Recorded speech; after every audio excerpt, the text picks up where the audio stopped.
Sinzi umuntu wigisha imibare abamotari kabisa. Sinzi umuntu bigisha imibare. Imibare yabiri hasi ndetse na cyane. Umumotari muracirikanye igiciro mwananiranwa ahantu wari ugiye kujya akagira y'ubuntu.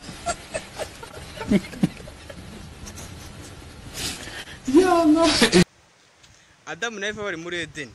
Inzoka ikimara kubashuka bakarya ku rubuto batari wemerewe kuryaho. Imana yaraje bumvisha imirindi yayo bajya kwisha kuko babonaga bambaye ubusa. Twebwe abuzukuru babo ntabwo twigeze tuba muri Edeni. Yadusigiye imbuto ziraho ngaho zibishye nk'intoryi n'agarasoryo ibintu nk'ibyo bitajyaga biba muri Edeni. Twebwe muri Edeni yacu twabuze ikintu turya dutangira kuryana hagati yacu. Kise za hato na hato hirya hino. Imana igarutse usanga turacyaryana.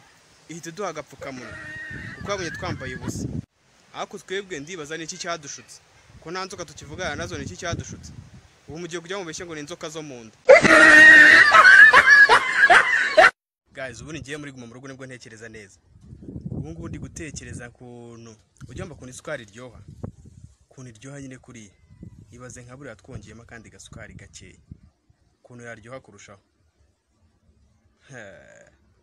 Guys, ndakubwiza ukuri ko ari abantu bava ku isukari isanzwe tongeyemo kandi gasukari.